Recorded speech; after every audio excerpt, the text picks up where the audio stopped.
오늘 첫 이슈는 윤석열 대통령의 취임 100일 기자회견이 예고된 17일 날 상황을 미리 가정해 보겠습니다. 먼저 영상 보고 오겠습니다.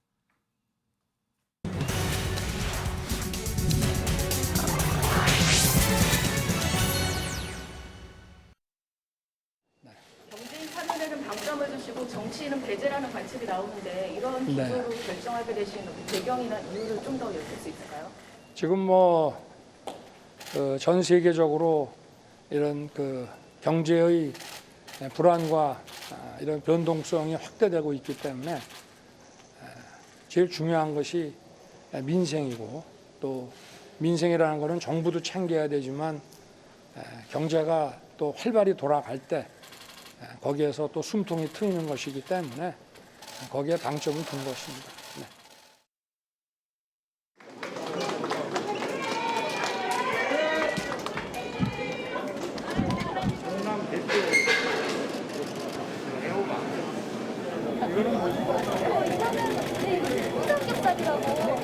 저도 좀 사가야 되겠네. 피해가 많은데 정부에서 어떻게 우리 엄마들 밥상을 좀 장바구니 물가 아주 확실하게 잡을 테니까. 네. 태양 직접 쐬서 말리는 거야? 아니면 공장에서 말리는 거야? 좀 이제 건조를 좀 이제 기계 건조도 하고. 기계 건조도 예, 하고. 예.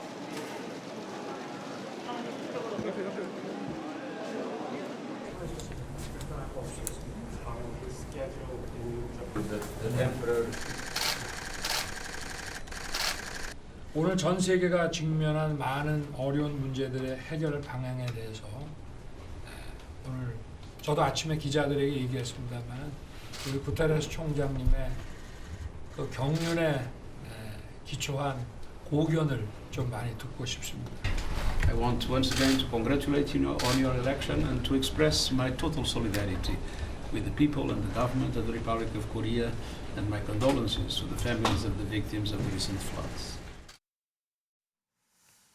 예, 윤석열 대통령 오늘 사면을 확정해서 발표를 했고요. 그리고 어제는 또 마트를 찾아서 민생을 챙기는 모습을 보였습니다. 또 유엔 사무총장을 만나면서 뭔가 이제 국정 운영을 좀 정상화하는 그런 모습을 좀 보이고 있습니다.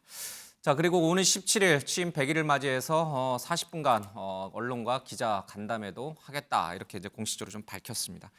대통령 오늘 나온 갤럽 지지율을 보니까 25% 지난주보다는 1%포인트가 조금 반등을 했습니다. 어쨌든 더 이상 하락은 좀 멈춘 상태인데, 물론 이제 어제 있었던 김성원 국민의힘 의원이라든지 또 이번 폭우와 관련된 대처 여러 가지가 이제 조금 반영이 되려면 다음 주 초쯤에나 좀 최종적으로 알 수 있겠습니다. 일단 하락세는 멈췄습니다. 자, 이 지지율 하락세 멈춘 거, 그리고 어제 마트 가서 민생 챙기는 모습, 또 이제 일상적으로 지금 사면까지 뭔가 좀 이제 좀 바뀌는 건가요? 이렇게 정상화되는 건가요? 국정 운영이 어떻게? 대통령께서 지금의 모습을 조금 더 빨리 보여주셨으면 하는 좀 안타까움이 있어요. 그러니까 대통령께서 직접 국민들 삶 속으로 들어가면서 국민들이 이제 대통령이 우리를 위해서 이렇게 신경 쓰시는구나, 일을 하는구나라는 걸 체감하면 저는 지금의 지지율을 이제 기반으로 해서 올라갈 거라고 저는 기대를 하고 있고요.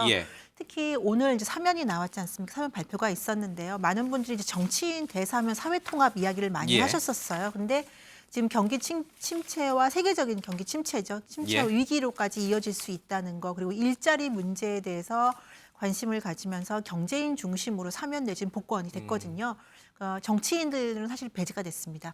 이 정치인 사면 관련해서는 지금 뭐 입장이 좀 갈리게 나오곤 있지만 저는 개인적으로는 굉장히 잘하신 결정이다라고 보는 것이, 지금 정치인 사면 특히 이명박 대통령의 김병수 전 지사 같은 경우에는 굉장히 국민 여론이 갈라져 있었고요. 오히려 부정적인 여론이 많았습니다. 그런데 지금 이렇게 논란이 되는 사면을 굳이 단행하는 것보다는 대통령께서는 민생 속으로 들어가는 것이, 국민 속으로 들어가는 것이 더 낫다라는 판단을 하신 것 같고, 그래서 물론 소수의 의견으로 대통합을 계기가 될 수도 있다라는 이야기들도 있지만 저는 이런 사면을 통해서 대통령의 진정, 국민을 위해 일하는 모습을 다시 한번 강조하면서 실질적으로 성과를 내는 모습을 보인다면 앞으로 지지율도 많은 긍정적인 평가를 받지 않을까 싶습니다.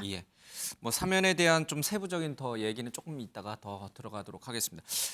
윤 대변인, 그 지금 대통령 지지율 부정평가 응답을 보니까 수혜 대처도 좀 들어가 있어요. 이제 새롭게 좀 들어가 있고, 또 긍정답에도 수해 대처를 잘했다는 또 의견이 있어요. 그러니까 이제 우리 국민은 윤 대통령, 윤석열 정부가 수해 대처를 잘했다고 보는 분들도 있는 것 같고 좀 못했다라고 보는 분들도 있는 것 같고 뭐 당연한 얘기긴 하겠습니다만은 좀 그 부분을 어떻게 평가하고 계세요? 맞는 말씀이죠. 예. 보기에 따라 그런데 예를 들어서 신속하게 그 현장을 방문한 모습이라든지 뭐 그 이후에 물가, 밥상 물가 관련해서 뭐 이 마트에 가신 뭐 이런 부분은 이제 긍정적으로 보일 수 있겠지만 예. 그 당일에 예를 들어서 퇴근을 하셨다, 댁에 계셨다, 그거를 안 좋게 보실 분들은 안 좋게 보실 수 있는 거고 예. 또 그 카드 뉴스 같은 거 그 부분이 부적절한 사진이 나간 부분에 대해서도 비판하실 분들은 하실 거고 또 예. 죄송한 마음이다라는 것을 또 대통령실 관계자가 사과가 아니라고 했다가 사과라고 했다 이렇게 오락가락 예. 하는 모습 그런 것들은 이제 평가가 양분될 수 있는데요. 전반적으로 지금 지지율 하락 추세가 멈추고 살짝 반등하지 않았습니까? 이런 어떤 국면에서 국민들께서 가지고 계신 그 대통령다움이라는 모습이 조금 보여지는 것이 영향을 좀 끼쳤다. 예. 앞으로도 윤 대통령께서 이제 대통령으로서 본격적으로 일을 잘 하실 수 있는 그런 활동을 좀 넓히신다면 지지율은 조금씩 올라갈 수 있다 이런 기대를 한번 해봅니다. 반등의 변곡점을 이제 찍었다 이렇게 보시는군요. 더 떨어질 일은 없고 이제 올라갈 일만 남았다 이런 뜻인가요? 뭐 꼭 그런 뜻보다는 예. 지금 이 상황에서는 떨어지는 것을 좀 막을 수 있는 막을 수 계기가 있다. 마련됐다 이렇게 예. 봅니다. 출국길 문다 그러니까 도어 스태핑이라 불렸던 것도 이제 형식을 좀 바꾼다고 해요. 모두 발언 좀 하고 그리고 이제 기자들도 순서를 정해서 좀 하는 식으로. 그러니까 이제 뭐 그냥 주먹구구식으로 하는 모습에 대한 비판이 많았으니까. 그러니까 뭔가 좀 지금 바꾸려고 하는 거죠. 국정 운영 기조를. 네, 그래 보입니다. 특히 이제 저는 사실 윤석열 대통령 취임부터 지금까지 예. 가장 상징적인 게 무엇이냐라고 물어본다면 도어 스태핑을 제 1번으로 꼽을 수밖에 없는데요. 예. 그동안에는 모두 발언이 없었습니다. 그러니까 뭐 약간 무엇이든 물어보세요 스타일로 뭐 자 기자 여러분 뭐 반갑습니다. 뭐 물어보세요. 뭐 이렇게 시작을 했었는데 예. 오늘부터는 본인이 쭉 얘기를 합니다. 어떤 얘기를 할지 그리고 또 일정도 상세히 소개를 했습니다. 예. 이를테면 뭐 오전 10시에 국무회의가 있고 12시 5차는 구테우스 사무총장하고 밥을 먹고 이 자리에서 북핵 문제, 인권 문제 그리고 난민 문제 뭐 등등에 대해서 상세하게 이야기를 나눌 것이다라고 얘기를 했는데 저는 또 다른 측면에서는 뭔가 사인이 잘못 가고 있는 것이 아닌가라는 생각이 예. 들었습니다. 이유는 뭐냐면 대통령은 대변인이 아니거든요. 통상 그런 일정에 대해서는 대변인이 기자들에게 특히 이제 석간 기자들이 아침에 뭐가 됐든 마감을 해야 되기 때문에 백브리핑 형태로 설명을 해줍니다. 그래서 그 자리에서 일정이 나오고 어떤 내용들이 이제 다루게 될 것이다 이렇게 미리 예고를 해주는데 이거를 대통령이 도어 스태핑 장소에서 해버렸어요. 근데 경우에 따라서는 구테우스 사무총장하고 무슨 얘기를 할지 저쪽에서 어떤 얘기를 할지 이건 사실상 어떻게 보자면 외교적 결례에 해당이 될 수도 있습니다. 예. 그러니까 외교상에서는 상대국이 또 물론 이제 유엔 사무총장이기 때문에 뭐 상대국 정상은 아니지만 그럼에도 불구하고 해외 인사를 만나서 이야기하는데 미리 뭘 얘기할 건지 쫙 얘기를 하고 그 자리에서 나는 그분의 고견을 듣겠다라는 예. 것까지 밝히셨기 때문에 굳이 그렇게 할 필요가 있었을까라는 생각이 좀 들고 국민들에게 정책을 상세히 설명하는 것은 좋지만 일정을 상세히 공개하고 마치 무슨 대변인이나 아니면 실무자처럼 그렇게 하실 필요는 없지 않을까라는 생각이 좀 들었습니다. 예. 현 변호사님도 네. 이제 지지율 문제는 이제 조금 이제 그 추세가 좀 바뀔 거라고 보세요? 봐야죠 앞으로. 왜냐하면 지금 물론 이제 말씀하신 것처럼 뭐 그동안 안 보이던 이제 민생 행보를 하고 있는 거고 어쨌든 물가 협기라든지 아니면 뭐 재난현역에 찾아가는 것들은 맞는데 근데 이제 계속 이제 언론이라든지 뭐 야당에서 요구하는 인적 쇄신 얘기는 안 나오고 있거든요. 사람을 좀 바꾼다. 뭐 박민영 대변인 정도를 청년 대변인을 쓴다 해서 뭐 인적 쇄신 한다라고 보는 사람은 없거든요. 예. 장관도 지금 뭐 교육부 장관 사퇴했지만 복지부 장관은 아직 그대로고 뭐 결국은 아마 뭐 한동훈 장관도 하는 거 보면은 쭉 보겠습니다만 뭐 그 장관 그렇게 달라진 건 없거든요. 그러니까 전체적인 국정 기조는 바뀐 것 같지는 않습니다. 근데 말씀처럼 약간 실수를 줄이겠다. 그러니까 뭐 출국길 문답 같은 데서.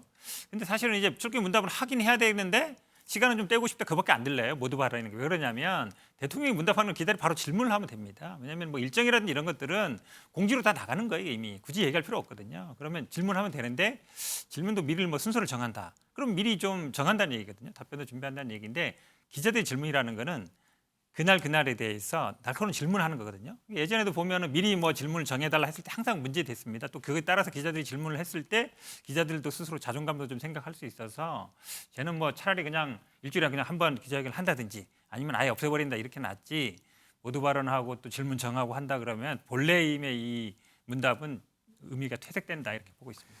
알겠습니다. 오늘 17일이 윤석열 대통령 취임 100일이에요, 그렇죠?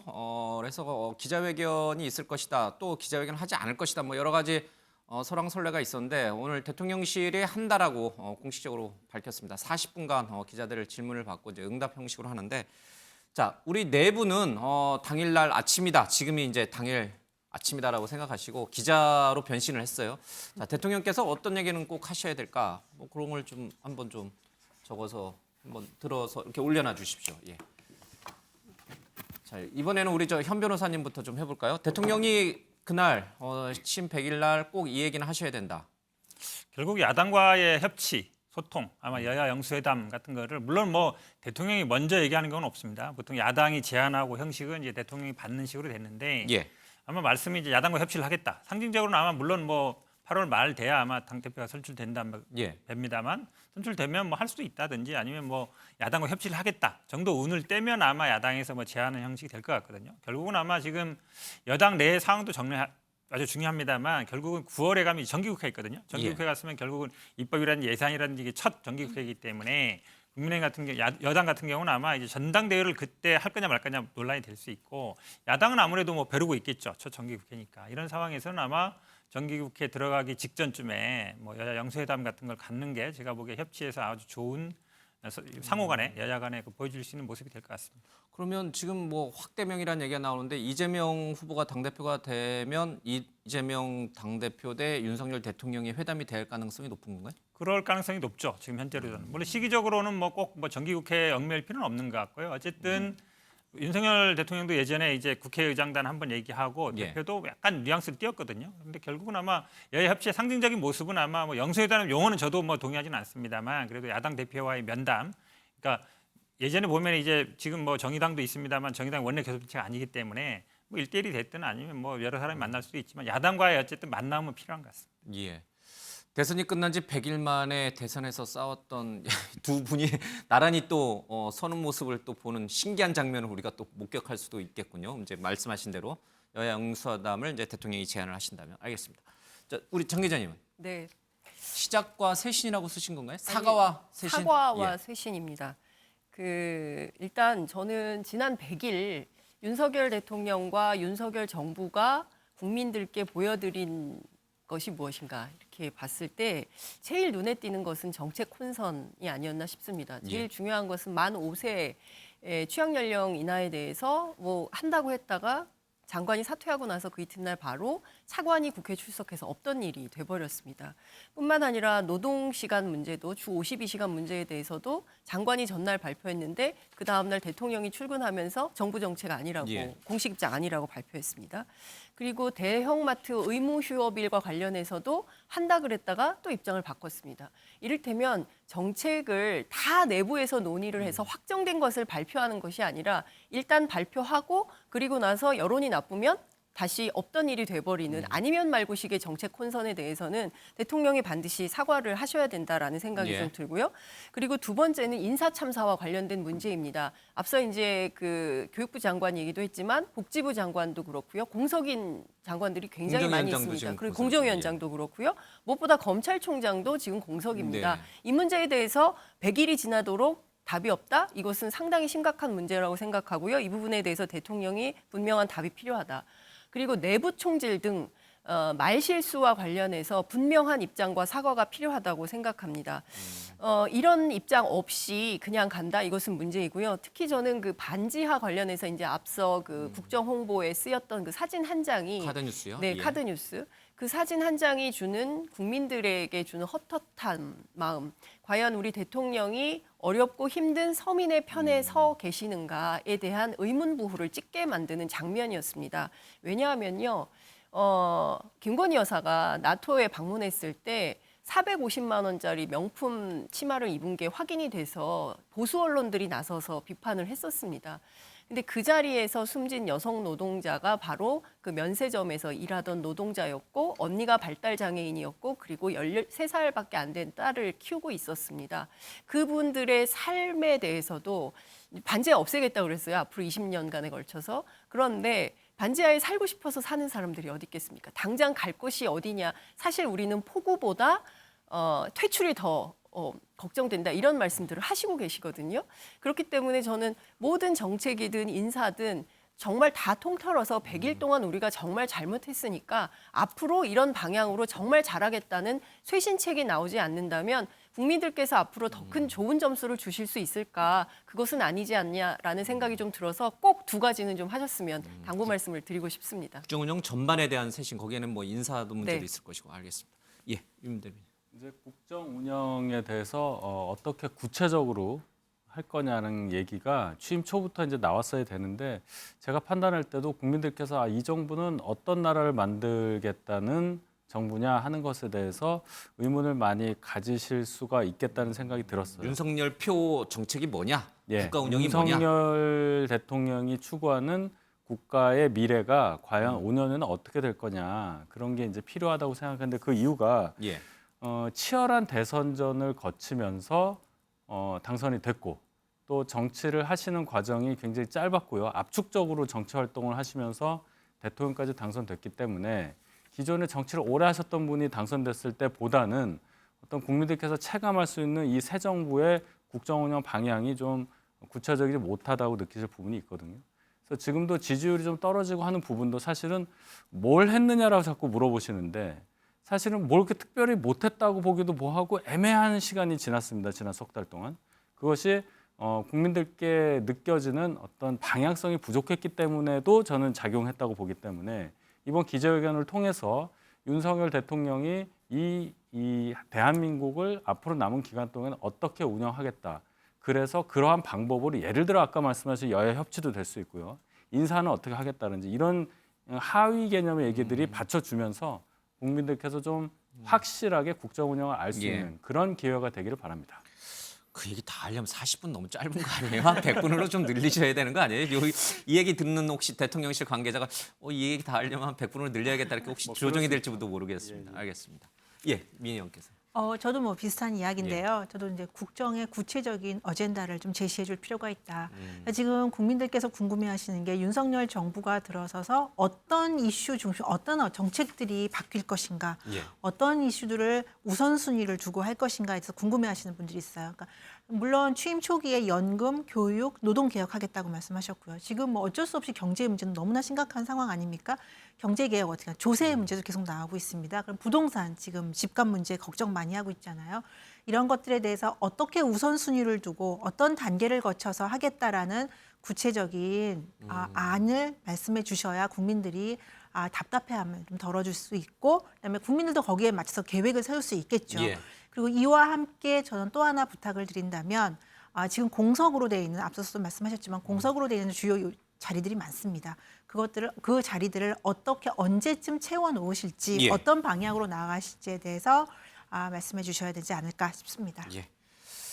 대통령께서 이번 광복절 연휴는 그냥 고스란히 공부하시고 준비하는데 다 쏟아부어야 될 것 같습니다. 여러 가지들을 이제 뭐 좀 주문을 하셨습니다. 이런 것들이 좀 잘 반영이 돼서 성공적인 기자회견으로 좀 갔으면 좋겠습니다. 자, 오늘 사면이 있었죠. 이 사면과 관련해서 반응이 조금 엇갈리는 대목이 좀 있습니다. 먼저 이 사면 관련된 얘기 영상으로 보고 와서요. 이 네 분의 의견도 좀 듣겠습니다. 이번 특별 사면의 구체적인 내용에 대해서 말씀드리겠습니다. 경제 활성화를 통한 경제 위기 극복을 위해서 주요 경제인으로서 이재용 삼성전자 부회장을 특별 복권, 신동빈 롯데그룹 회장을 특별 사면 및 복권, 장세주 동국제강 회장을 특별 복권, 강덕수 전 STX그룹 회장을 특별 사면 및 복권합니다. 정부 출범 후 첫 사면인데요. 이번 광복절 특별 사면에는 정치인과 공직자들은 사면 대상에 포함하지 않았습니다. 현 시점에서 우리 사회의 가장 시급하고도 중요한 현안은 국민들의 민생 경제라는 점을 깊이 고려한 것입니다.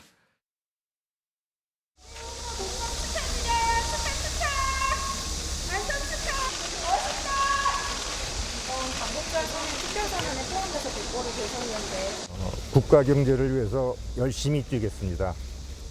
감사드립니다. 국민들하고 회사 직원들한테도 하실 말씀 없으실까요? 아직 남은 재판도 있는데 여기에 대해서도 준비 어떻게 하세요? 예, 오늘 사면의 특징을 좀 꼽자면은 이재용 그리고 신동빈 회장의 사면 그리고 이명박 전 대통령, 김경수 전 지사의 사면 제외. 뭐 이 정도로 이렇게 좀 특징을 꼽을 수 있을 것 같은데 반응이 좀 달라요. 그렇죠? 주호영 비대위원장은 생계형 범죄 등 대폭 사면이 바랬는데 아쉽다 이런 논평을 내놨고 우상호 더불어민주당 비대위원장도 국민 통합 차원에서 정신이 포함됐어야 되는데 빠져서 유감이다 이런 또 입장을 내놨고요. 이재호 국민의힘 상임고문도 MB 사면 제외 때문인지 몰라도 굉장히 그 부분을 좀 비판적으로 봤고 홍준표 대구시장도 이건 너무 아무런 감흥이 없다 이제 이런 논평을 내놨어요. 그러니까 대체적으로 잘했다라는 평가보다는 잘 못했다라는 평가가 좀 안팎으로 많은 것 같아요. 정말 그런가요? 정치인 사면 했었어야 되는 건가요? 잘했다는 평가는 담질 않고 조금 예. 이슈가 되게 이제 SNS나 이런 쪽 방송을 통해서 언론을 통해서 이제 비판적인 발언, 아쉬운 발언을 한 분들을 중심으로 다뤘던 것 같아요. 예. 근데 아, 이제 긍정평가하신 분들이 있어요? 누가? 국민 여론에서는 여론에서는? 사실은 긍정평가가 훨씬 예. 더 높게. 그러니까 이명박 전 대통령이나 김경수 전 지사 사면에 대해서는 부정 여론이 훨씬 높았죠. 정치인들 포함시키는 네. 거. 예. 7월 말에 보면은 김경수 지사나 이명박 전 대통령 반대 여론이 50%를 넘어섰었거든요. 56%, 53% 정도가 예. 반대 여론이었기 때문에 이런 것들을 본다면 국민 정서상 정치인들 사면에 대해서는 굉장히 부정적이었다. 그래서 저는 윤 대통령이 분명히 고민이 있었을 거라고 봐요. 그러니까 예. 2달 전쯤에 출근길 문답에서 분명히 얘기를 하셨거든요. 20년쯤 수감 생활하는 게 맞는지 정말 고민 지점이 있다라고 분명히 얘기를 했기 때문에 그 시간 동안에 많은 고민이 있었지만 사실 지금 시급한 거는 경제 문제고 예. 정치인 사면에 대해서 국민 여론이 부정적인 여론이 더 많고 어떻게 보면 이명박 전 대통령과 가까웠던 분들 또는 김경수 전 지사와 가까웠던 분들은 지금 목소리를 높여서 아쉽다고 얘기를 하지만 다수의 국민들은 거기에 대해서 아무 말씀 안 하십니다. 이런 점을 아마 고려한 게 아닌가 싶어요. 대통령실에서는. 예. 그럼 낮은 지지율 상황에서 국민 여론을 좀 많이 고려해서 정치인을 사면을 배제했다 이렇게 좀 봐도 글쎄, 되는 거예요? 높은 지지율 상황에서라도 여론이 이렇게 나왔다면 사실 국민 여론을 많이 감안하는 게 맞는 방향 아닌가 싶습니다. 지지율이 높았어도 네. 같은 결정이 나왔을 거다. 네. 예. 윤 대변인께서는 어떻게 보세요? 왜 이재호 의원이라든지 주호영 의원이라든지 이런 분들은 지금 오늘 왜 저기 비판적으로 논평을 내놓으세요? 여의도에서는 아마 이명박 전 대통령이나 김경수 전 지사에 대한 사면이 이루어졌다면 예. 여야 양쪽에서 다 괜찮은 평가를 내렸을 겁니다. 그건 뭐 양쪽에서 박수 받을 수 있었다. 예, 이유는 아실 테고 사실은 이 소위 말하는 재벌 총수들에 대한 특별 사면 복권에 대해서도 국민 여론이 좋은 적이 별로 없어요. 사실은 특혜라고 생각을 했는데 지금은 대통령이나 이 한동훈 장관도 얘기했지만 경제 상황이 워낙 어렵고 그래서 국민들께서 보시기에 경제인들 사면을 해서 경제 활동이 좀 잘 이루어질 수 있는데 도움을 줘라 하는 그런 의견이 힘을 받는다는 예. 차원에서 아마 이런 사면 결정이 내려진 게 아닌가 이렇게 해석해 봅니다. 장 기자님은 재벌 총수 회장들을 이제 사면 복권 시켜서 어떤 지금 어려운 경제에 좀 이바지할 수 있도록 기회를 주는 부분은 어떻게 생각하세요? 전혀 그렇지 않다는 것이 이미 여러 차례 학자들을 통해서 예. 확인이 됐습니다. 이게요, 어제 오늘 얘기가 아니라 이미 2004년부터 연구자들이 연구를 했어요. 그래서 경영인들의 범죄와 기업 성과를 주제로 많은 보고서와 논문이 예. 나왔습니다. 이것도 어디서 나왔냐면 KDI 국책연구원에서 한 겁니다. 예. 비리 경영자를 처벌하면 오히려 기업 실적이 개선되더라. 이런 연구 결과가 수차례 나왔습니다. 그럼에도 불구하고 오늘 사면하면서 어떤 얘기가 나왔냐면 국민 모두 힘 모아 경제 위기 극복의 계기가 마련이 됐으면 좋겠다 이런 얘기를 했는데요. 그렇지 않다는 거 우리 국민들도 다 알고 있습니다. 특혜죠. 유전무죄, 무전유죄. 그래서 앞서 그 윤 대변인 말씀하신 것처럼 국민들도 재벌들에 대해서 사면해 주는 것, 특히 이 신동빈 회장, 그다음에 이재용 부회장 둘 다 무슨 죄로 갔습니까? 최순실 사태 때 뇌물죄로 감옥 갔던 거거든요. 이 문제에 대해서 엄단한다. 이 수사했던 사람이 누굽니까? 그때 국민들에게 정말 인기 받으면서 했던 윤석열 검사가 했던 수사였습니다. 그러니까 본인 스스로 자신의 정당성을 허물고 있는 거 아니냐라는 비판이 그래서 정치권에서도 나오는 것이고요. 알겠습니다. 한 번은 생각을 좀 해봤으면 좋겠다 이런 말씀을 좀 드리고 알겠습니다. 싶습니다. 이재용 부회장은 복권이 됐습니다만 또 다른 재판이 또 계속 진행 진행 중이어서 예. 어쨌든 좀 어려운 경제에 이바지할 수 있도록 좀 사면 복권되신 분들이 더 열심히 좀 뛰었으면 좋겠습니다. 근데 민주당 쪽에서는 어때요? 지금 이명박 전 대통령 사실상 가석방된 상황이기 그렇죠. 네. 때문에 이 두 분을 둘 다 사면에서 제외했으니 이제 등가, 그러니까 공정했다 이렇게 평가를 할 수 있는 건가요? 아니면 한 분이 이미 가석방 상태이니까 이거는 좀 우리 야당의 입장에서 보면 김경수 전 지사 빼주지 않은 거는 사면에서 제외시킨 것은 좀 더 서운하다 이렇게 볼 수 있는 건가요? 그걸 자꾸 비교하는 건 저는 뭐 옳지 않다고 보는데 왜 그러냐면 김경수 지사도 형기가 얼마 안 남았습니다. 내년 3월인가 5월인가 그런 거예요. 예. 사실상 어찌 보면 사면한다 해서 뭐 크게 뭐 봐주는 건 아닌 것 같고요. 저는 근데 아마 이 주호영 비대위원장 그 언급은 굉장히 의외입니다. 보통은 이제 사면을 하면 뭐 대통령의 결단을 존중한다든지 뭐 이렇게 예. 나오거든요. 그러니까요. 근데 지금 생계형 범죄에 대해서 약간 대폭 사면되길 바라는데 아쉽다. 이게 뭐 비판하는 얘기하니까 그건 대통령실에 물어봐라. 이거는 한마디로 얘기하면 여당의 핵심부와도 이 사면에 대한 얘기가 공감이 어느 정도 안 된 거예요. 이런 경우 잘 없거든요. 야당이라든지 뭐 시민단체라든지 아니면 예를 들어서 이재호 의원이라든지 이런 분들은 당연히 MB 사면을 바랐겠죠. 근데 야당은 당연히 뭐 재벌 사면에 대해서 반대하는 거 그동안 역할이었는데 상당히 어찌 보면 좀 의외인 거예요. 정치 예. 사면 안 할 수 있는데 보통 생계형 범죄들을 많이 사면을 해왔거든요. 그래서 이렇게 몇천 명 되지 않고 몇만 명 되는 경우도 있는데 첫 사면치고는 좀 오히려 좀 의외다라는 생각이 들고 제가 보기에는 아마 뭐 김경수 지사 같은 경우에는 뭐 이제 뭐 12월 사면 이건 의미가 없기 때문에 그런 것 같고 아마 이명박 전 대통령 같은 경우에도 가석방을 연장하다가 나중에 아마 사면할 것 같습니다. 예.